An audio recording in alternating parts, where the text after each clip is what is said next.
పరీష్ నారాయణ్.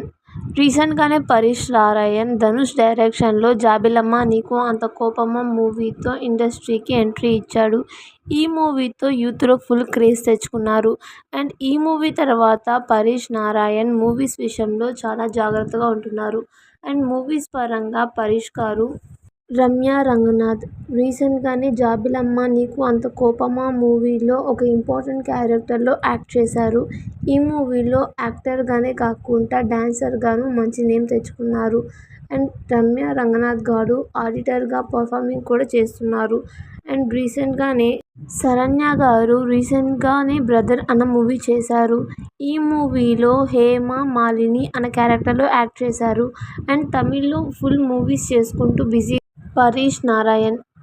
'జాబిలమ్మ నీకు అంత కోపమా' మూవీస్లో పరీష్ నారాయణ్ ప్రభు అన్న క్యారెక్టర్లో యాక్ట్ చేశాడు. అండ్ ఈ మూవీ తర్వాత శరణ్య పావనం గారు రీసెంట్గానే మలయాళంలో ఒక మూవీకి సైన్ చేశారు.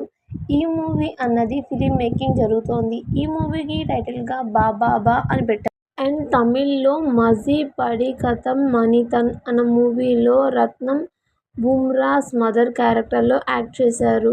అండ్ తమిళ్ కాకుండా తెలుగులో కూడా రీసెంట్గానే రబియా క్యాట్రాన్. రీసెంట్గా రబియా ధనుష్ డైరెక్షన్లో 'జాబిలమ్మ నీకు అంత కోపమా' అన్న మూవీలో యాక్ట్ చేశారు. అండ్ ఈ మూవీ తర్వాత రబియా క్యాట్రాన్ మూవీస్పై చాలా శరణ్య గారు రీసెంట్గా తమిళ్లో ఒక మూవీకి సైన్ చేశారు. ఈ మూవీ నేమ్ వచ్చి 'గ్యాంగ్స్టర్ గని'. ఈ మూవీ అనేది ఫిలిం మేకింగ్ జరుగుతోంది. అండ్ ఈ మూవీలో శరణ్య గారు లాస్ట్ తెలుగు చేసిన ఫిలిం 'ఖుషి'. ఈ మూవీ తర్వాత తమిళ్లోనే ఎక్కువ ఫిలిమ్స్ చేశారు. And Rabia cartoon. ఈమె చెన్నైలో పుట్టి పెరిగారు. రబియా రీసెంట్గా మూవీస్ విషయంలో చాలా కేర్ఫుల్గా ఉంటున్నారు.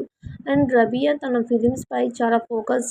రీసెంట్గా తమిళ్లో 'నిలవకుం ఎన్నాల్ ఎన్నాడి కోపం' అన్న మూవీలో శరణ్య గారు పాని అన్న క్యారెక్టర్లో యాక్ట్ చేశారు. అండ్ ఈ మూవీ తర్వాత